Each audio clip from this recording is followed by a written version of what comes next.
क्या आप जानते हैं सुधीर चौधरी महीने की आखिर कितनी सैलरी लेते हैं और सुधीर चौधरी की संपत्ति कितनी है?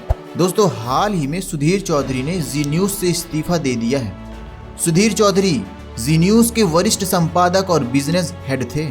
जी न्यूज में वे डेली न्यूज एंड एनालिसिस यानी कि डीएनए को होस्ट करते थे। सुधीर चौधरी ने कई हिंदी समाचार चैनलों में काम किया है।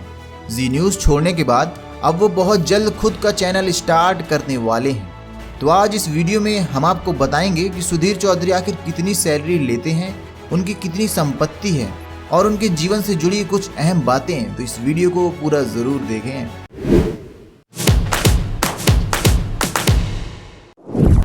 दोस्तों, सुधीर चौधरी भारत के बेहतरीन टेलीविजन पत्रकार और एंकर में से एक हैं। उनका जन्म 7 जून 1974 को पलवल, हरियाणा में हुआ था। वह साल 1990 के दशक से टेलीविज़न समाचार उद्योग में काम कर रहे हैं। अगर बात उनकी फैमिली की करें तो सुधीर चौधरी की शादी नीति चौधरी से हुई है और उनका एक बेटा भी है। आपको बता दें कि सुधीर चौधरी ने दिल्ली यूनिवर्सिटी से ग्रेजुएशन किया था। उसके बाद उन्होंने पत्रकारिता में डिप्लोमा करने के लिए इंस्टीट्यूट ऑफ मास कम्युनिकेशन नई दिल्ली में दाखिला लिया। सुधीर चौधरी बचपन से ही पढ़ाई में अच्छे थे।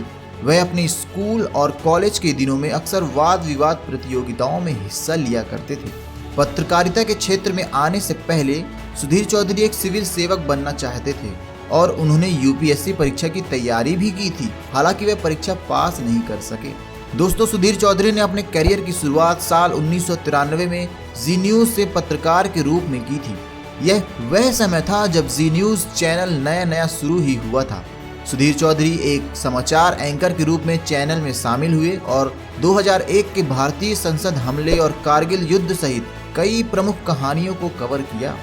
लेकिन उसके बाद साल 2003 में उन्होंने जी न्यूज से अपने पद से इस्तीफा दे दिया और हिंदी समाचार चैनल सहारा समय में शामिल हो गए। सहारा समूह द्वारा सहारा समय के शुभारंभ में सुधीर ने महत्वपूर्ण भूमिका निभाई। उन्होंने वहां थोड़े समय के लिए काम किया और फिर इंडिया टीवी से जुड़ गए।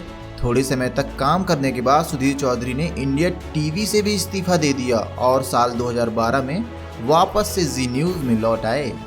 दोस्तों, आपको बता दें कि अपनी बेहतरीन पत्रकारिता के लिए सुधीर चौधरी को साल 2013 में हिंदी प्रसारण श्रेणी में पत्रकारिता में उत्कृष्टता के लिए रामनाथ गोयनका पुरस्कार भी मिला है। दोस्तों, सुधीर चौधरी का जीवन विवादों से भी भरा रहा है। 2016 में नोटबंदी के बाद नए 2000 रुपए के नोट के बारे में फर्जी खबर प्रकाशित करने के बाद वह एक विवाद में फंस गए थे। सुधीर ने समाचार में कहा, 2000 रुपए का नोट एक माइक्रो नैनो जीपीएस चिप के साथ आता है जिससे नोटों की सटीक स्थिति का पता लगाया जा सके। लेकिन ये खबर गलत थी, जिसके बाद वो विवादों में फंस गए थे। अब बात अगर सुधीर चौधरी की सैलरी और नेटवर्थ की करें तो रिपोर्ट्स के मुताबिक सुधीर चौधरी की कुल संपत्ति लगभग 37 करोड़ रुपए से ज्यादा है और सुधीर चौधरी सैलरी के रूप में लगभग 25 लाख प्रतिमाह कमाते हैं। दोस्तों, ये थी सुधीर चौधरी की लाइफ से जुड़ी कुछ अहम बातें। आपको सुधीर चौधरी की लाइफ के बारे में क्या कहना है, कमेंट करके जरूर बताएं और इस वीडियो को लाइक शेयर जरूर करें। और ऐसे ही इन्फॉर्मेटिव वीडियोस देखते रहने के लिए हमारे चैनल को सब्सक्राइब जरूर करें। मिलते हैं नेक्स्ट वीडियो में। धन्यवाद।